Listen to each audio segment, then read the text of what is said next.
안녕하세요 여러분, 유자책방의 유자입니다. 지금 제가 촬영을 하는 이 시점은 4월 초순 정도 됐는데요. 그래서 제가 4월을 맞이해서 새로 들여온 읽고 싶은 책들 소개하는 시간을 가져보려고 합니다. 여기 앞에 놓인 책들이 제가 4월을 맞이해서 새로 구매한 책들이고요. 예스24 통해서 온라인으로 구매했고 제가 추천을 받았었거나 아니면 SNS나 서점에서 보면서 흥미를 느끼고 이거 한번 읽어보고 싶다 하고 생각했던 책들이에요. 그래서 왜 구매를 하게 됐는지 읽어보고 싶은 이유와 구매한 이유를 주로 소개를 해보도록 하겠습니다.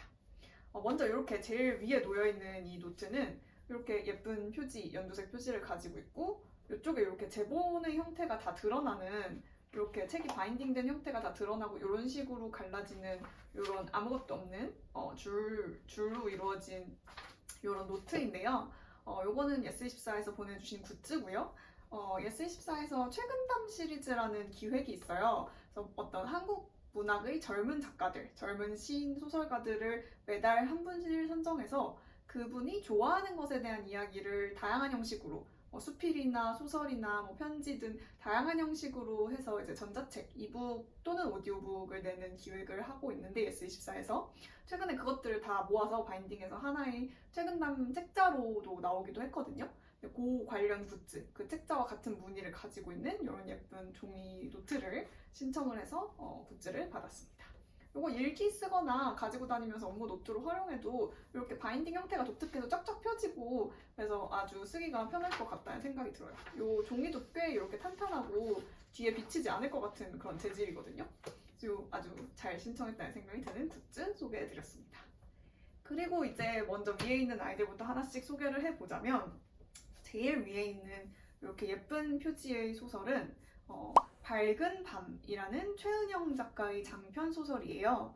저는 최은영 작가님의 소설을 단편집만 읽어봤거든요. 제가 읽어본 최은영 작가님 글은 소설집 쇼코의 미소, 그리고 내게 무해한 사랑 이렇게 두 권의 단편집을 저는 먼저 읽어봤었어요. 근데 최은영 작가님을 좋아하는 분들도 아주 많으실 것 같고 굉장히 뭐랄까 저는 사람들이 한국 문학, 한국 소설 요즘 젊은 작가들이 한국 소설을 읽을 때 기대하는 바를 되게 잘 충족시켜주는 그런 작가님이라는 생각을 읽으면서 했었거든요. 이분의 소설들은 이해하기가 아주 어렵지 않으면서도 되게 크게 다가오는 감동이 있고 뭔가 그 감동에서 끝나지 않고 계속 찝찝하게 남으면서 여운이 남고 내가 생각해볼 지점들이 좀 더 있고 그런 소설이라고 저는 개인적으로 읽으면서 생각을 했었고 쇼코의 미소, 내게 무해한 사람 둘 다 저는 나름대로 재미있게 읽었었기 때문에 이번 장편 소설도 한번 사봤습니다. 이 밝은 밤이라는 소설은 최근에 나온 소설은 아니고요. 1판이 인쇄됐던 게 2021년 7월 27일 그러니까 출판된 지 거의 2년 가까이 된 장편 소설입니다. 그런데 이 표지 자체가 제가 기억하는 이 작가님의 소설의 톤과 되게 흡사한 것 같아요. 이런 부드러운 파스텔 톤의 표지와 되게 잘 어울리는 그 소설들이었거든요. 근데 이게 단편 소설하고 장편 소설하고 또 분위기가 굉장히 확 달라지는 소설가 분들도 많이 계시기 때문에 장편 소설은 또 어떨지 기대하는 마음을 가지고 읽어보도록 하겠습니다. 다음 책은 사람, 장소, 환대라는 이 책은 소설은 아니고 비문학 분야의 책인데요. 김현경 인류학자님이 집필을 하신 책이고요. 잠깐 저자의 소개를 해보자면 김현경님은 서울대학교에서 인류학을 공부하고 프랑스로 건너가 사회과학 고등연구원에서 역사와 문명 전공으로 박사학위를 받았다. 학위 논문은 한국의 근대화와 해외 유학 관행에 대한 것이었다. 그리고 한국에 와서도 계속 인류학을 가르치셨고요. 학술 논문에도 대중적인 에세이에도 속하지 않는 새로운 글쓰기 형식을 실험하는 중이래요.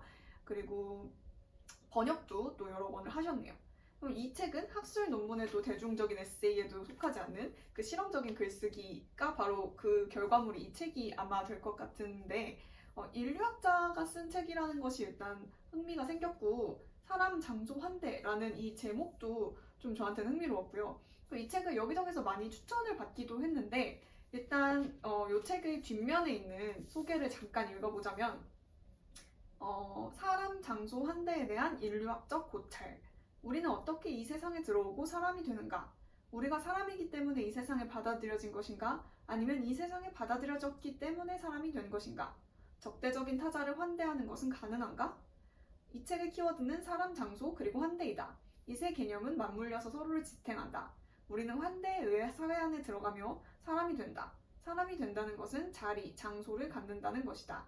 이렇게 제가 중간에 끊었는데 이런 식으로 이제 설명문이 써 있는데 우리가 어떤 식으로 사람이 되는가? 그런데 그것이 생물학적인 의미에서가 아니라 사회적인 의미에서겠죠. 사회적인 의미에서 한 사람은 어떻게 사람이 되고 그 사람으로 인정받는가에 대해서 인류학적인 관점으로 또 이렇게 고찰을 하셨다고 하는데 그게 저한테는 되게 흥미롭게 느껴졌고 사람이 된다는 것은 자리, 장소를 갖는다는 것이다. 이 문장이 너무 재밌더라고요. 그러니까 우리가 사람이 된다는 건 내가 그냥 나 사람이야, 난 한 사람의 사람이야 이렇게 해서 되는 게 아니라 누군가, 이 사회가 우리를 인정하고 받아들여줘야만 되는 것이고 그 우리에게 적합한 우리의 하나의 장리나 장소를 누군가 마련해 주어야만 우리가 한 사람이 된다는 의미로 저는 읽혔어요.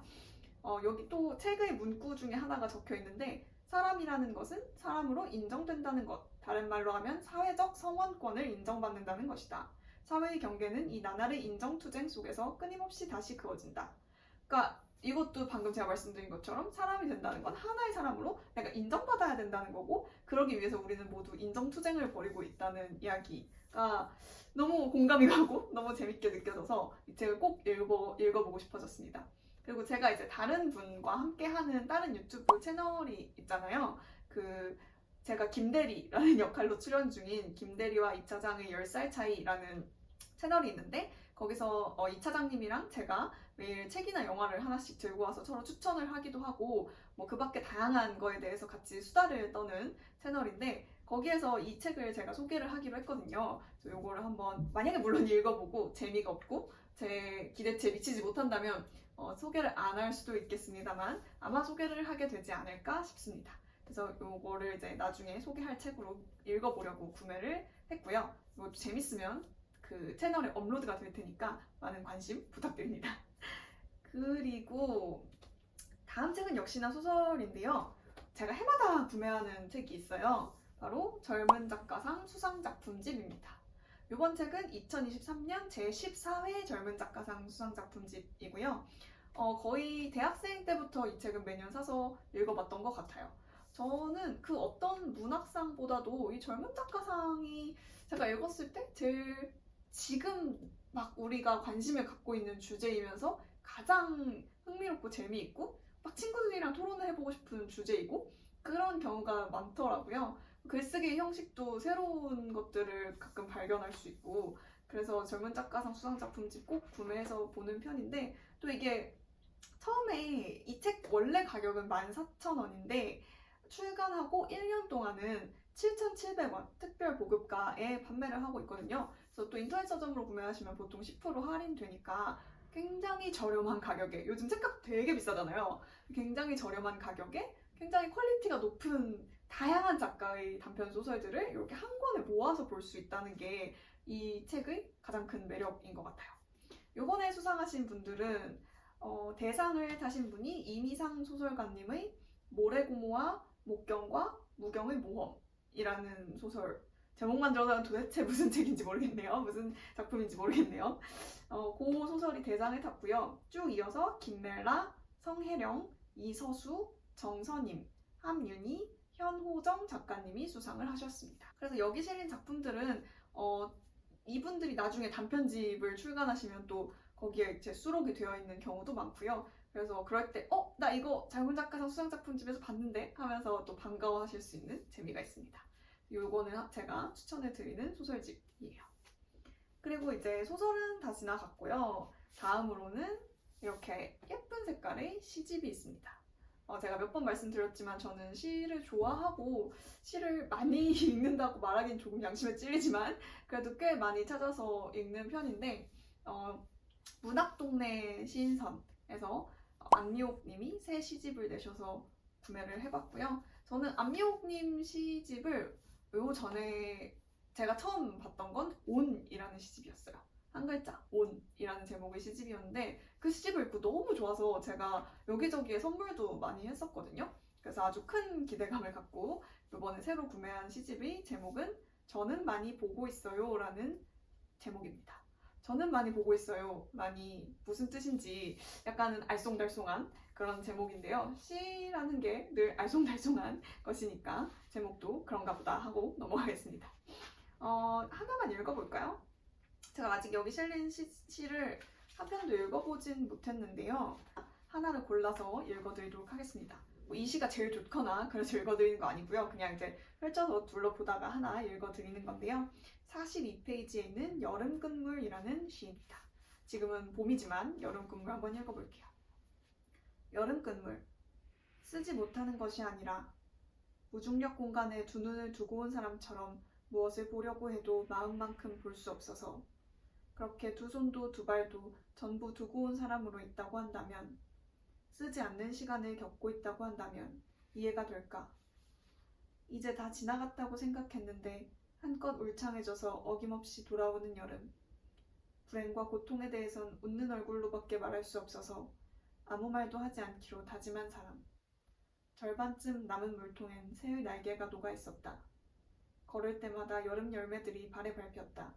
언제부터 열매라는 말에 이토록 촘촘한 가시가 들어있었을까? 다정한 얼굴, 녹아버리는 것, 밟히는 것. 그 해의 맨 나중에 나는 것. 우는 사람에겐 더 큰 눈물을 선물하고 싶다. 어느 것이 자신의 것인지 모르게. 네, 이렇게 시 한 편을 읽어드렸고요. 이 안미용님의 시집은, 이 시집은 아직 제가 읽어보지 못했지만 그 온이라는 시집이 정말 좋거든요. 그래서 시를 처음 접하시는 분들도 아주 어렵지 않게 접할 수 있는 시이기 때문에 한번 호기심이 생기는 분들은 읽어보셨으면 좋겠어요. 하지만 이전에 언박싱 다른 영상에서도 한번 말씀을 드렸듯이 시라는 건 읽다 보면 매력이 생길 수도 있고 그 매력을 느끼면 정말 나한테 큰 힘이 되는 그리고 새로운 세계를 열어주는 하나의 장르이긴 하지만 읽어보고 몇 편을 읽어봤는데 영 재미가 없다 하면 그냥 안 읽으셔도 됩니다. 그러다가 또 기회가 되면 한번 읽어보고 또 재미가 없으면 또 안 읽고 근데 그러다가 어쩌다 읽었는데 흥미가 생기면 그때부터 또 읽어도 되고 그런 것이니까요. 억지로 읽으려고 하실 필요는 없고 이렇게 제가 소개를 이렇게 가끔 이렇게 드릴 테니까 그 중에 이거 괜찮은데? 하는 시가 있으면 한번 사서 보시고 이렇게 좀 가벼운 마음으로 접근하셨으면 좋겠어요. 그러면 벌써 마지막 책인데요. 이 책은 제가 4월달 독서 모임에서 읽기로 한 책이라 구매를 했는데 나는 어쩌다 명왕성을 죽였나 라는 책이에요. 제가 요전에 그 천문학자는 별을 보지 않는다 라는 에세이집을 읽고 소개해드렸었는데 이어서 천문학 책입니다. 그 에세이보다는 조금 더 무게가 있는 책일 것으로 저는 아마 예상을 하고 있는데요. 마이크 브라운이라는 사람이 쓴 책이고요. 지은이 마이크 브라운의 소개를 조금 하자면 미국 캘리포니아 공과대학 행성천문학 분야 교수로 재임하며 이곳에서 태양계의 형성과 기초 지질학을 가르치고 있다. 2005년에는 150년 만에 태양계에서 발견된 가장 큰 천체인 에리스를 발견하여 세계 천문학계의 비상한 관심을 모으는 동시에 명왕성의 행성 자격 박탈의 직접적 계기를 제공했으며 라고 이제 뒷부분 생략하고 쓰여 있는데 제가 대충 아는 바로는 이분은 이제 천문학자인데 새로운 천체를 찾아내는 거에 되게 몰두하시는 분이래요. 이 뒤에도 보면 마이클 브라운은 21세기가 되어서도 여전히 새로운 별을 찾고 있는 사냥꾼이다. 수세기 전 천문학자들이 그랬듯이 아직 발견하지 못한 새로운 별과 행성을 발굴하고 그 천체에 새 이름을 붙여주는 일을 지금까지도 하고 있는 거의 유일한 후계자다. 하지만 현대 천문학에서는 별로 중요하게 여기지 않는 일이기도 하다. 모두가 실패할 것이라 생각했지만 2002년 마이크 브라운은 놀랍게도 새로운 천체를 발견하기 시작했다. 그리고 2003년부터 명왕성과 비슷한 크기의 소천체들이 태양계 최외곽에 많이 존재한다는 사실을 입증해내기 시작했다. 그렇게 마이크 브라운이 쏘아올린 작은 공은 결국 명왕성을 향해 굴러갔고 명왕성이 행성이라고 불릴 만한 천체인지에 대한 천문학적인 논쟁에 불을 붙이게 되었다. 결국 그의 연이은 발견으로 인해서 오랫동안 태양계 9번째 막내 행성으로 사랑받던 명왕성은 퇴출되어 버렸다.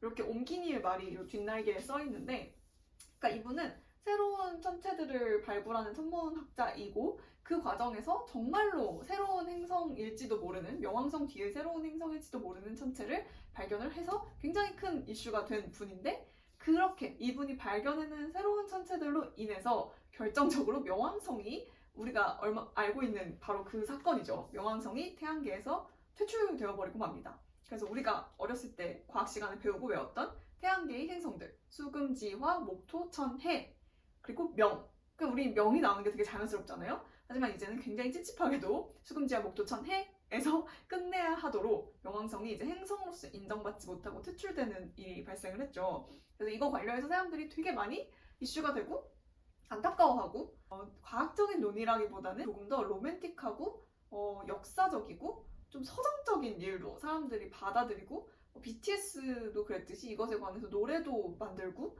막 굉장히 우리끼리 슬퍼하고 그랬었던 것 같아요. 지금도 그런 분들이 많이 계시는 것 같고 저도 명왕성이라는 행성이 너 이제 행성이 앞으로 아니야 하면서 퇴출되어 버린 일이 그냥 아무렇지 않지는 않거든요. 굉장히 큰 일처럼 느껴지고 뭔가 내가 알던 굉장히 중요한 존재가 사라져버린 것만 같은 하루아침에 그것도 우리의 명명에 의해서 그래서 그게 굉장히 복합적으로 많은 감정을 불러일으키는데 그때 일에 대해서 이렇게 서술을 한 대중서이자 에세이이자 과학서적이라고 알고 있고요. 그래서 그것이 저는 어떻게 해서 구체적으로 퇴출이 되게 됐는지는 잘 몰랐는데 새로운 행성을 발견했다는 것이 그 행성들과 명왕성의 그 태양계에서의 퇴출, 행성이라는 명명에서의 퇴출로 이어졌다는 게 굉장히 역설적이면서도 그거를 발견하고 또 퇴출로 이어지게 만든 장본인이 그거에 대해서 어떻게 생각하고 있을까? 뭐라고 서술할까? 과학자는 과연 천문학자는 이 사건을 어떻게 느끼고 받아들일까 하는 점이 굉장히 궁금하더라고요. 그래서 그 부분이 알고 싶어서 조금 두껍지만 나름 가볍게 읽을 수 있는 책일 것 같아요. 크기가 그렇게 크지 않고 글씨도 뭐 그렇게 작지 않아서 좀 가볍게 읽을 수 있는 책이라고 기대가 되고 재미있게 한번 읽어보려고 합니다. 그래서 요번에 구매한 책은 이렇게 시집 한 권, 그다음 수상작품집 단편소설집 하나, 장편소설 하나, 그 다음에 이렇게 인문사회학 관련 비문학 하나, 또 과학 관련 비문학 하나 이렇게 해서 아주 다양하게 구매를 해봤고요. 이렇게 예쁜 굿즈까지 받아서 총 5권을 4월에 구매를 해봤습니다. 이 5권은 제가 모두 재미있게 꼼꼼하게 읽고 여러분들께 추가로 소개를 해드리고 싶은 책이 있다면 여기 제 유자책방 채널이든 아니면 또 다른 김대리와 이차장의 10살 차이라는 수다 떠는 그 채널이든 제가 또 추가로 꼭 소개를 해드리도록 하겠습니다. 그럼 오늘도 제 언박싱을 함께 해주셔서 감사드리고요. 저는 또 5월에도 새로운 책 구매하게 되면 여러분과 함께 하도록 하겠습니다. 감사합니다. 안녕.